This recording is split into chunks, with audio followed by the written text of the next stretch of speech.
नमस्कार दोस्तों, मैं Dharmendra Verma online study with DK में आपका बहुत बहुत स्वागत करता हूं। आज का वीडियो बहुत ही इंटरेस्टिंग होने वाला है क्योंकि आज हम विभिन्न अधिगम सिद्धांतों को और किन किन नामों से जाना जाता है, कौन कौन से अधिगम सिद्धांत होते हैं, इनके बारे में आज हम बात करेंगे। काफ़ी इम्पोर्टेंट है। आपको ये तो सभी को पता होगा कि कौन सा सिद्धांत किसके द्वारा दिया गया है, किस पर किसने प्रयोग किया है, कब किया है, ये सभी आपको ज़्यादातर बच्चों को मालूम होगा। लेकिन आपको ये भी पता होना चाहिए कि कौन से सिद्धांत को और किस नाम से जाना जाता है। वहीं हम इस वीडियो के माध्यम से आपको जानकारी देंगे। तो सबसे पहले आपको वीडियो को लाइक करना है, शेयर करना है और चैनल को सब्सक्राइब कर लेना है। आज हम किस किस सिद्धांतों पर बात करेंगे अधिगम के, वो यहाँ पर देख लेते हैं।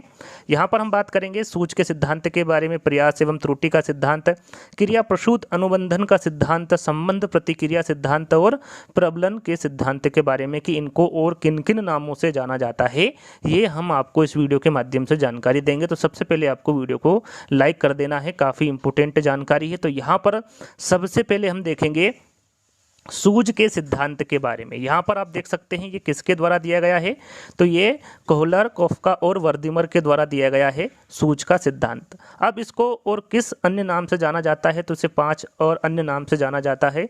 सूज के सिद्धांत को अंतर्दृष्टि का सिद्धांत, समझ का सिद्धांत, गेस्टाल्ट सिद्धांत, गेस्टाल्टवादी सिद्धांत और पूर्णकारवाद का सिद्धांत। यहाँ पर देखिए एग्जाम में पूछा जाता है कि सूज के सिद्धांत को और किस नाम से जाना जाता है। इस 5 नामों में से एक नाम दे दिया जाएगा और 3 अन्य नाम आपको दे दिए जाएंगे सिद्धांत के, और आपको वहाँ पर बताना है कि इस सिद्धांत को और किस नाम से जाना जाता है। यदि आपको ये पता होगा तो आप राइट आंसर लगा सकते हैं। तो आपको यहाँ पर स्क्रीनशॉट ले लेना है, अपनी एक कॉपी में नोट्स बना लेना है। यहाँ पर देखिए 1-2 बार आप रिविजन करेंगे तो आपको याद हो जाएगा, आप कॉपी में लिखेंगे तो आपको पता होना चाहिए कि सूच के सिद्धांत को अंतर्दृष्टि के सिद्धांत, समझ के सिद्धांत, गेस्टाल्ट सिद्धांत, गेस्टाल्टवादी सिद्धांत और पूर्णाकारवाद के सिद्धांत के नाम से भी जाना जाता है। वो किसके द्वारा दिया गया है, यहाँ सिद्धांत कोहलर, काफ्का और वर्दीमर के द्वारा दिया गया है, ये भी आपको पता होना चाहिए। तो यहाँ पर आपको क्लियर हो गया होगा, स्क्रीनशॉट ले सकते हैं आप इसका। आगे चलते हैं प्रयास एवं त्रुटि के सिद्धांत को। यहाँ पर आप देख सकते हैं इसे 9 अन्य नामों से जाना जाता है। प्रयास एवं त्रुटि के सिद्धांत को कौन कौन से, सबसे पहले हम जानकारी देते हैं आपको कि ये किसके द्वारा दिया गया है। तो यहाँ पर आप देख सकते हैं प्रयास एवं त्रुटि के सिद्धांत को थॉर्नडाइक द्वारा दिया गया है और इसे 9 अन्य नाम से भी जाना जाता है। जैसे कि आपके सामने है, प्रयत्न एवं भूल के सिद्धांत के नाम से जाना जाता है, उद्दीपन अनुक्रिया सिद्धांत के नाम से जाना जाता है, सिद्धांतवाद का सिद्धांत के नाम से जाना जाता है, संबंधवाद का सिद्धांत, सह संबंधवाद का सिद्धांत, अनुबंध सिद्धांत, अभ्यास का सिद्धांत, एएसआर थ्योरी और आवृत्ति का सिद्धांत। इन 9 नामों से जाना जाता है प्रयास एवं त्रुटि का सिद्धांत, जो थॉर्नडाइक द्वारा दिया गया है। तो यहाँ पर आप स्क्रीनशॉट ले सकते हैं, 1-2 बार यहाँ पर आप रिवीजन करेंगे तो याद हो जाएगा। आपको पता होना चाहिए, काफ़ी इंपॉर्टेंट है। इस प्रकार के प्रश्न एग्जाम में पूछे जाते हैं कि सिद्धांत को और किस नाम से जाना जाता है। तो यहाँ पर आपको ध्यान देना है, प्रयास एवं त्रुटि का सिद्धांत थॉर्नडाइक द्वारा दिया गया है और इसे 9 अन्य नाम से भी जाना जाता है, यहाँ पर आप देख सकते हैं। आगे हम चलते हैं, तीसरे नंबर पर रखा है मैंने क्रिया प्रसूत अनुबंधन सिद्धांत को। यहाँ पर ध्यान से देखना है क्रिया प्रसूत अनुबंधन सिद्धांत, ये किसके द्वारा दिया गया है, तो ये स्किनर के द्वारा दिया गया है। उसे 4 अन्य नाम से भी जाना जाता है, जो कि आप यहाँ पर देख सकते हैं।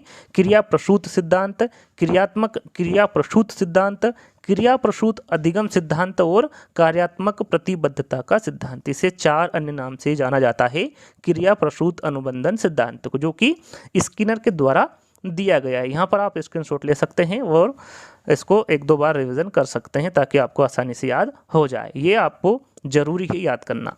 चलिए, चौथे नंबर पर है संबंध प्रतिक्रिया सिद्धांत। इसको भी 9 अन्य नाम से जाना जाता है। यहाँ पर आप देख सकते हैं संबंध प्रतिक्रिया सिद्धांत, ये किसके द्वारा दिया गया है, तो ये पावलाव के द्वारा दिया गया है। तो यहाँ पर आप देख सकते हैं इसको और किस अन्य नाम से जाना जाता है, अनुबंधन सिद्धांत, शास्त्रीय अनुबंध सिद्धांत, अनुबंधित अनुक्रिया सिद्धांत, संबंध अनुक्रिया द्वारा सीखने का सिद्धांत, संबंध प्रत्यावर्तन सिद्धांत, अनुकूलित अनुक्रिया सिद्धांत, संबंध सहज क्रिया का सिद्धांत, आदत निर्माण का सिद्धांत और सीआर थ्योरी। इसको 9 अन्य नाम से भी जाना जाता है। और ये तो आपको पता ही होगा कि पावलाव ने कुत्ते पर प्रयोग किया था। तो यहाँ पर आपको याद रखना है कि संबंध प्रतिक्रिया सिद्धांत को, जो कि पावलाव द्वारा दिया गया है, इन्हें और किन अन्य नाम से जाना जाता है? तो ये आपके सामने है, आपको इसको अच्छे से स्क्रीनशॉट लेकर याद कर लेना है इन 9 अन्य नामों को।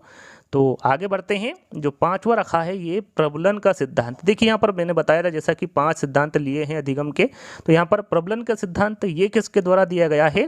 तो ये C.L. हल के द्वारा दिया गया है और इसे 2 अन्य नाम से भी जाना जाता है, जैसे कि आपके सामने है पुनर्बलन का सिद्धांत और विदिक सिद्धांत। ये 2 अन्य नाम से इसे जाना जाता है। प्रबलन के सिद्धांत को किसके द्वारा दिया गया? तो ये C.H. हल के द्वारा दिया गया। तो जैसा कि मैंने आपको बताया था 5 यहाँ पर मैं अधिगम के सिद्धांत को बताऊंगा। यदि वीडियो आपको अच्छा लगा हो तो लाइक करना है आपको। यदि और भी इस प्रकार का इंटरेस्टिंग वीडियो चाहिए तो आप कमेंट्स करके बता सकते हैं। इसे ज़्यादा से ज़्यादा शेयर करें और चैनल को बिना सब्सक्राइब करे ना जाएं। तो आज के वीडियो में बस इतना ही। जल्द ही एक नई वीडियो के साथ मिलेंगे। जब तक के लिए धन्यवाद।